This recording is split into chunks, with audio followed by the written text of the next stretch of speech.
guys, what's up? Thank you so much for watching Anshini Solutions. I'm Anshika and today we have came up with a new chapter, that is chapter 14, respiratory system for ICSE class 9th. So let's start the chapter. First, respiration. What is respiration? जैसे कि हम लोग जानते हैं respiration living cells में होती है. ये एक बायोकेमिकल प्रोसेस है जिसमें कि ग्लूकोज ब्रेक डाउन होता है, एनर्जी में ब्रेक डाउन होता है और हमारी बॉडी में इससे एनर्जी रिलीज होती है. The break down of glucose can occur in the presence और एब्सेंस ऑफ ऑक्सीजन. ग्लूकोज का ब्रेक डाउन ऑक्सीजन की प्रेजेंस या फिर एब्सेंस दोनों में ही हो सकता है. अकॉर्डिंगली इन्हें डिवाइड किया गया है एरोबिक और एनारोबिक में रेस्पेक्टिवली.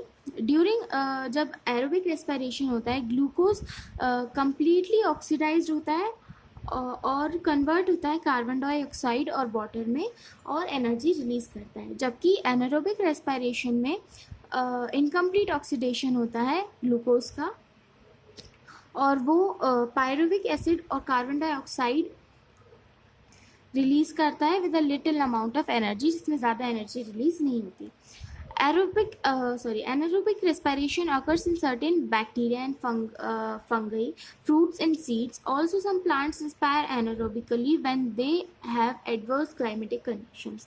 Anaerobic respiration occur करती है बैक्टीरिया और फंगी में, फ्रूट्स और सीड्स में और कभी कभी कुछ प्लांट्स में भी, जो कि एनारोबिकली रेस्पायर कर जाते हैं क्लाइमेट के एडवर्स कंडीशन की वजह से.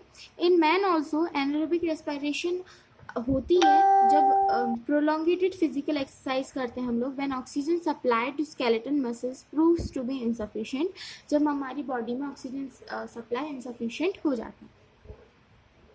Okay, then differences between anaerobic respiration in man and plants. Anaerobic respiration का डिफरेंस क्या है, मैंस में क्या डिफरेंस है, प्लांट्स में क्या डिफरेंस है. जो प्रोसेस है एनारोबिक रेस्पिरेशन की मैंस में वो थोड़ी सी डिफरेंट है फ्रॉम दैट ऑफ प्लांट्स, क्योंकि जो ब्रेक डाउन होता है पायरुविक एसिड का वो डिफर करता है मैन एंड प्लांट्स. ओके, तो मैन में क्या होता है, मैन में जो पायरुविक एसिड है वो ब्रेक डाउन होता है into lactic acid. So the end product of anaerobic respiration क्या हो जाता है, lactic acid only. Thus we can summarize anaerobic respiration in man as the following. So what is this equation, C6H12O6, that is glucose. You know the formula, सब लोग जानते होंगे. Then enzymes की help से it converts into lactic acid which is 2C6H5OCOOH, जिसको हम correct form में convert करेंगे तो शॉर्ट हो जाएगा, प्लस 2 ATP. मीन्स एनारोबिक में little amount of energy release होती है तो only 2 ATP energy release. ATP I have explained you in I think 6th chapter, right. Video में जाके देख सकते हैं आप लोग. एनारोबिक रेस्पिरेशन इन प्लांट्स में क्या होता है, प्लांट्स में जो पायरुविक एसिड है वो ब्रेक डाउन होता है इथाइल अल्कोहल में और कार्बन डाइऑक्साइड में, जिससे कि एंड प्रोडक्ट्स जो है वो क्या हो जाते हैं एनारोबिक रेस्पिरेशन के, ethyl alcohol and carbon dioxide, जिसकी इक्वेशन कैसे बनाते हैं हम लोग, C6H12O6 converted with the help of enzymes into ethyl alcohol, that is 2C2H5OH plus 2 ATP energy released. Okay, energy same amount में release होती है anaerobic respiration rather than mans और plants. Okay, now again difference दिया हुआ है वही same जो हम लोग पढ़ चुके हैं. मैंस में glucose break down into lactic acid, plants में ethyl alcohol and CO2. Man में CO2 फॉर्म नहीं होती है, प्लांट्स में CO2 फॉर्म होती है. Occur during long and strenuous exercise, लंबी और स्ट्रेन मतलब हमें थकाने वाली एक्सरसाइज जब हम करते हैं तब ऑक्सीजन सप्लाई कम हो जाता है, मसल्स में इनसफिशिएंट हो जाता है, उसकी वजह से ये ऑक्सीजन की एब्सेंस में अकर होता है. इसमें मतलब एब्सेंस में मतलब जब ऑक्सीजन होता ही नहीं. Okay, solutions for checkpoint first. Next topic is need for respiration. respiration की नीड क्या है, respiration essential है सारे लिविंग ऑर्गेनिजम्स को, सबको पता है, सब लोग सांस लेते हैं, सब लोग जितने भी लिविंग ऑर्गेनिजम्स हैं वो सब सांस लेते हैं, सब सांस छोड़ते हैं, right, obvious thing. Cells need energy to perform various vital functions. Cells को एनर्जी की ज़रूरत पड़ती है to perform various vital functions of the body.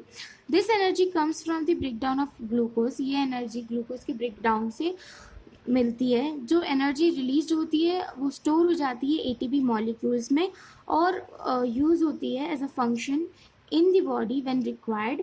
मतलब जो एनर्जी रिलीज होती है थ्रू दी एनारोबिक रेस्पिरेशन, वो एनर्जी स्टोर हो जाती है हमारी बॉडी में. देन जब भी हमें कोई भी फंक्शन परफॉर्म करना होता है देन इट इज़ यूज्ड. इसी वजह से सारे लिविंग ऑर्गेनिजम्स के लिए रेस्पायर करना ज़रूरी है टू गेट एनर्जी, जिसकी वजह से हम वर्क कर पाएँ. Need for respiratory system. Respiratory system की नीड क्या है? मोस्ट जो ऑर्गेनिजम्स होते हैं वो रेस्पायर करते हैं एरोबिकली. देयरफॉर उनके जो सेल्स होते हैं वो नीड करते हैं continuous supply of oxygen from the environment. इसलिए जैसे कि हम लोग एरोबिकली रेस्पायर करेंगे अगर, मतलब नॉर्मली हम लोग एरोबिकली रेस्पायर करते हैं जब हम लोग एक्सरसाइज करते हैं या फिर इस टाइप की चीज़, तो हम लोग एनारोबिकली रेस्पायर करते हैं. सो जब हम लोग जो मोस्ट ऑफ द ऑर्गेनिजम्स हैं वो कैसे रेस्पायर करते हैं? एरोबिकली.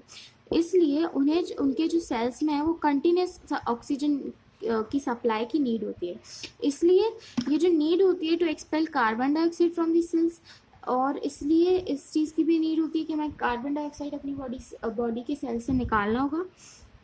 तो during respiration as a waste product हमारी कार्बन डाइऑक्साइड निकल जाती है एंड हम लोग ऑक्सीजन इनटेक कर लेते हैं. इन यूनिसेलुलर ऑर्गेनिजम्स जैसे कि amoeba, exchange of respiratory gases occurs by diffusion through the cell surface. इसका जो एक्सचेंज होता है रेस्पिरेटरी गैसेस का वो कैसे होता है? सेल की सरफेस से. बट इन इवॉल्व्ड एनिमल्स, लेकिन इवॉल्व्ड एनिमल्स में जैसे कि fishes, earthworms, frogs, insects, birds और मैन में भी हर एक जो सेल होता है बॉडी का वो is not in direct contact of atmospheric air. वो एटमॉस्फेरिक एयर के डायरेक्ट कॉन्टैक्ट में नहीं होता है. मतलब हमारी बॉडी में बहुत सारी चीज़ें होती हैं, right? Muscles, skeleton. Therefore they need a system which ensures uninterrupted supply of oxygen. इसलिए हमारी बॉडी को, सिस्टम को एक अनइंटरप्टेड सप्लाई की ज़रूरत होती है बॉडी में ऑक्सीजन की, टू देयर बॉडी सेल्स, हमारे बॉडी सेल्स तक, जो कि ऑक्सीजन को इनटेक करें और कार्बन डाइऑक्साइड को एक्सहेल करें. तो यही जो नीड होती है, यही नीड होती है हमारे रेस्पिरेटरी सिस्टम की. ये जो काम होता है ये हमारा रेस्पिरेटरी सिस्टम करता है. टू अचीव दिस पर्पस, इस पर्पस को अचीव करने के लिए they have a well developed respiratory system according to their mode of life which helps them to carry out all the vital functions and helps to live a successful life. एक successful life जीने के लिए required need होती है. Okay, next है हमारा respiratory organs in humans. Respiratory organs जो होते हैं ह्यूमंस में, उन्हें हम दो पार्ट्स में डिवाइड कर सकते हैं, कंडक्टिंग ऑर्गन्स और मेन रेस्पिरेटरी ऑर्गन्स जैसे कि लंग्स. कंडक्टिंग ऑर्गन्स जो रेस्पिरेटरी ट्रैक्ट होते हैं, कंडक्टिंग ऑर्गन्स जो होते हैं एक सिस्टम फॉर्म करते हैं ट्यूब्स का, जिसे हम रेस्पिरेटरी ट्रैक्ट कहते हैं. ये एक passage to atmospheric air towards the lungs, ये एक पैसेज बनाता है एटमॉस्फेरिक एयर से टुवर्ड्स लंग्स, हमारी लंग्स तक. मतलब यहाँ से यहाँ ट्रैकिया जानते होंगे आप लोग, उस वो भी क्या होता है? Respiratory tract. मतलब ट्यूब लाइक स्ट्रक्चर ऑर्गन्स जो कि एक सिस्टम बनाते हैं फॉर ट्रांसफरिंग एटमॉस्फेरिक एयर हमारे लंग्स तक. कंडक्टिंग ऑर्गन्स इंक्लूड करते हैं nose, nasal passages, internal nares, pharynx, larynx, trachea, bronchi and bronchioles, जिसके बारे में आप लोग सब लोग पढ़ चुके हैं सारी चीज़ों के बारे में. ट्रैकिया, राइट, ब्रोंचियोल्स जो हमारे पार्ट्स निकले हैं, ये ब्रोंचस है, ये ब्रोंचियोल हैं हमारे, ये ट्रैकिया है, राइट. नोज जानते हैं सब लोग, नोज, नेजल पैसेजेस उसी के अंदर होते हैं, इंटरनल नेयर्स भी वहीं होते हैं, फेरिंग्स और लारिंग्स हमारे गले में होता है. Nose, nasal passages and internal nares. Nose बियर करती है दो ओपनिंग जिन्हें हम कहते हैं एक्सटर्नल लेयर्स. या फिर नॉस्ट्रल्स जो कि सेपरेट होते हैं from each other by a cartilaginous septum, बीच में जो कि सेपरेट होते हैं एक सेप्टम से. The nostrils are lined with moist ciliated mucous membrane. Nostrils open into nasal passages. Nostrils जो है वो नेजल पैसेजेस में ओपन होती हैं. Into the pharynx by internal nares. Pharynx में ओपन होती है हमारे इंटरनल नर्व्स के through. Functions of nasal passages. Functions क्या है नेजल पैसेजेस के? जो हेयर है नेजल पैसेजेस के वो ट्रैप करते हैं बैक्टीरिया को, डस्ट पार्टिकल्स को, और जो कि प्रेजेंट होते हैं एयर में. जब हम इनहेल करते हैं तो उसे रोकते हैं अंदर जाने से. जो मॉइस्ट म्यूकस लिनिंग होती है नेजल पैसेजेस पे वो एयर को मॉइस्ट बनाती है. इट वार्म्स और कूल्स. ये वार्म या कूल करती है एयर को हमारे बॉडी टेम्परेचर के अकॉर्डिंग बिफोर एयर लंग्स के अंदर एंटर करने से पहले. Olfactory receptors present in the mucus lining detect smell. जो ऑल्फैक्टरी रिसेप्टर्स होते हैं जो कि हमारे म्यूकस लिनिंग में प्रेजेंट होते हैं वो स्मेल को डिटेक्ट करते हैं. ओके. फेरिंग्स क्या होता है? Pharynx is a passage where the food tube esophagus, जिसे हम क्या कहते हैं esophagus, and air tube trachea cross each other.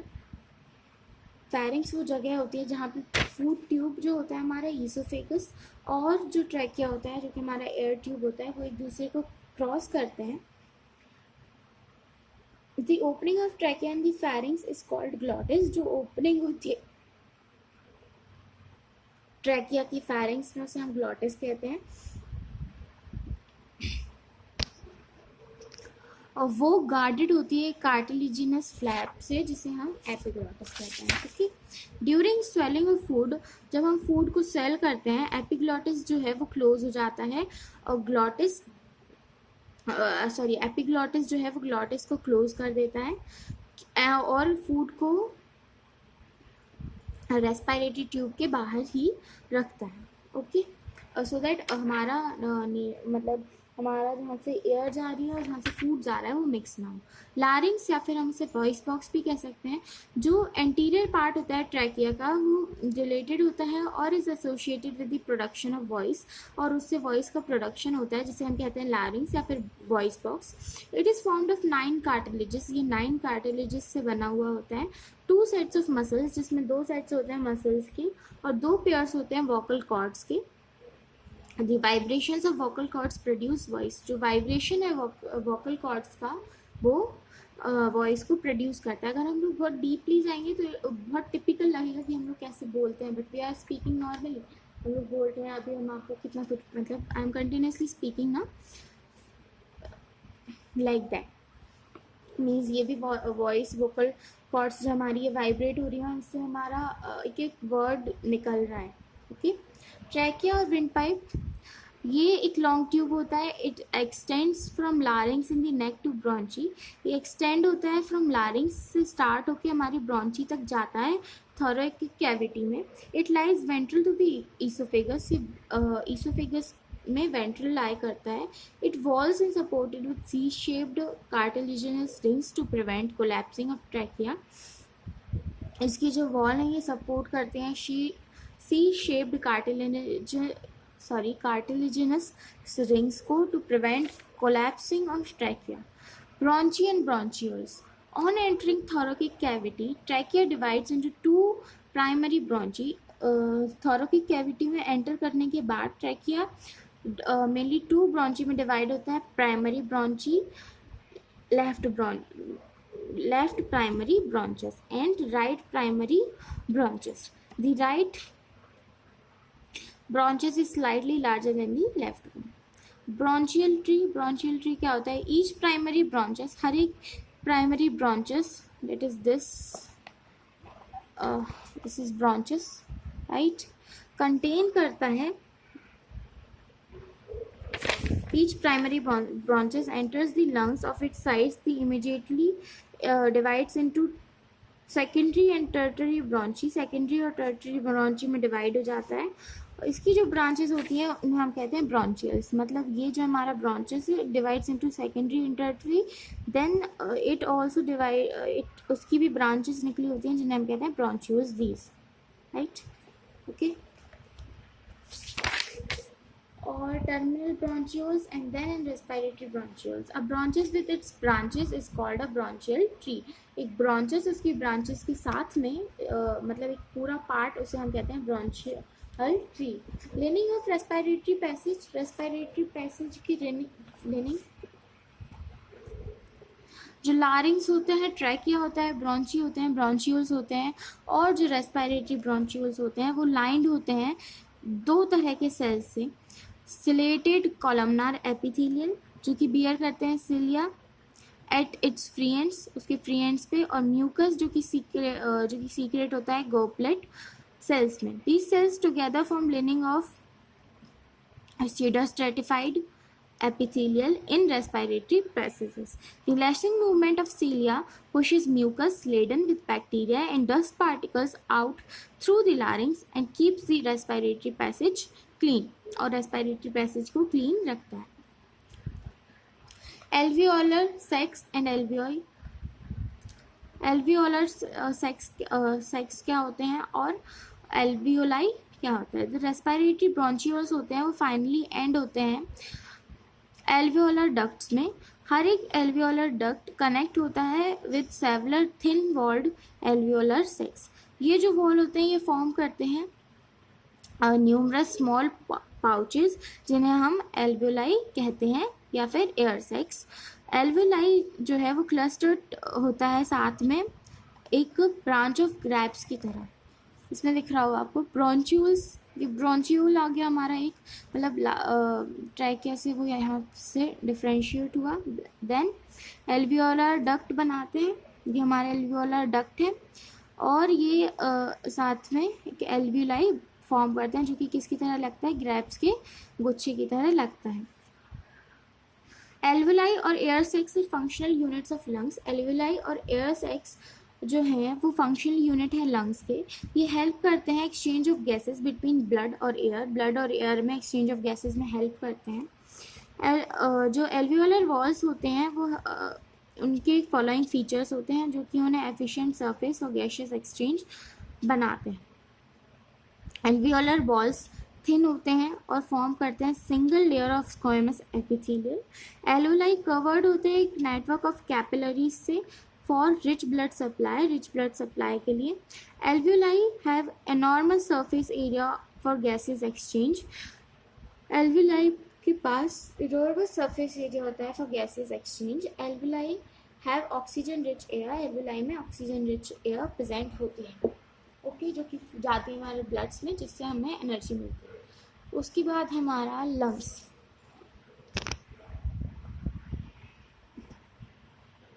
Hey students, आगे बढ़ने से पहले don't forget to like, share and subscribe.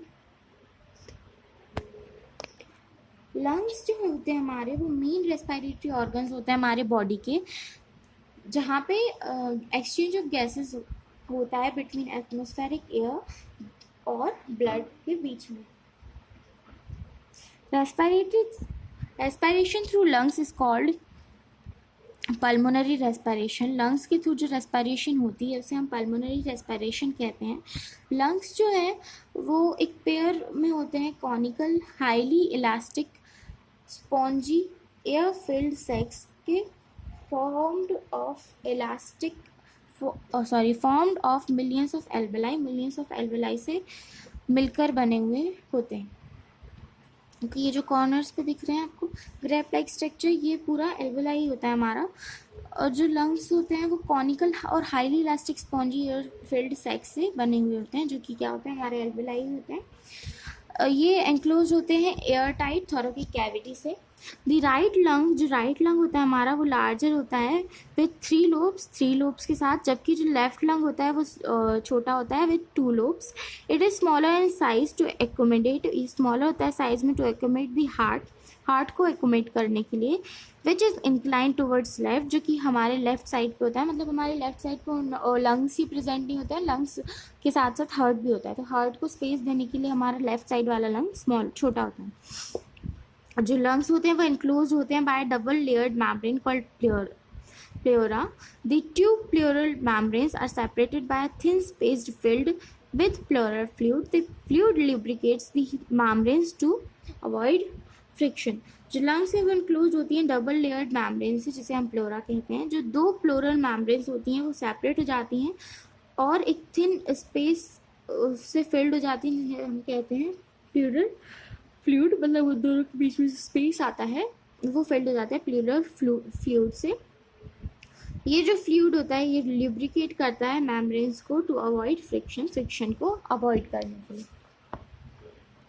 उसके बाद फंक्शंस ऑफ लंग्स प्रोवाइड करते हैं वेरी लार्ज सरफेस गैसेस के एक्सचेंज के लिए. ये बहुत पतले होते हैं. Thin respiratory membrane of alveoli, इनकी बहुत थिन रेस्पिरेटरी मेम्ब्रेन होती है एल्वोलाई की, जो कि लाई करती है in contact with equally thin walled pulmonary capillaries. ये इनेबल करती है रैपिड डिफ्यूजन ऑफ गैसेस जैसे O2 and CO2 between alveolar air and capillary blood supply to lungs. Pulmonary arteries जो होती हैं वो डीऑक्सीजनेटेड ब्लड लाती हैं राइट ऑरिकल से हार्ट के टू लंग्स. ये डिवाइड करती हैं और रीडिवाइड करती हैं, फॉर्म करती हैं कैपिलरी नेटवर्क को अराउंड ईच एल्वुलियस लंग. हर एक एल्वुलियस लंग के आसपास जो ऑक्सीजनेटेड ब्लड होता है वो एल्वलाई से कलेक्ट होके कैपिलरीज में चला जाता है, जो कि जॉइन होती हैं और रीजॉइन होती हैं टू फॉर्म पल्मोनरी वेन्स. ये these are the 4 in number, ये 4 होते हैं नंबर में, and empty in the left auricle, और लेफ्ट ऑरिकल में जाके खाली हो जाते हैं. ये आपने पढ़ा होगा लास्ट ईयर एक चैप्टर था हमारा सर्कुलेटरी सिस्टम, उसमें आपने पढ़ा होगा all this auricle and ventricles, काफ़ी डिटेल में दिया होगा. प्रोसेस ऑफ रेस्पिरेशन की प्रोसेस. पल्मोनरी रेस्पिरेशन जो है एक फिजियो केमिकल प्रोसेस है जो कि इन्वॉल्व करती है फिजिकल या फिर मैकेनिकल या फिर बायोकेमिकल प्रोसेसेस को. जो फिजिकल प्रोसेस होती है वो इन्वॉल्व करती है टेकिंग एयर इन और एक्सपेलिंग आउट, लंग्स से अंदर लेना और बाहर लेना, जिसे हम कहते हैं breathing. Exchange of gases between the air and the blood, जिसे हम कहते हैं external respiration. Exchange of gases between the blood and the tissue cells, जिसे हम कहते हैं इंटरनल रेस्पिरेशन और टिश्यू रेस्पिरेशन. जो बायोकेमिकल प्रोसेस होती है जो कि इन्वॉल्व करती है एक्सुडेशन ऑफ ग्लूकोज हमारी बॉडी सेल्स के अंदर with the release of energy के रिलीज के साथ एज ATP. सेल रेस्पिरेशन और बायोकेमिकल और बायोलॉजिकल ऑक्सीडेशन हम इसे कहते हैं. उसके बाद हमारा ब्रीदिंग और वेंटिलेशन ऑफ लंग्स. सो यहाँ से हम लोग नेक्स्ट वीडियो में पढ़ेंगे. इस वीडियो के लिए यहीं तक ही, जितना पढ़ाया उतना रिवाइज कर लेना. ओके, मिलता है नेक्स्ट वीडियो में. Stay home, stay safe, bye bye.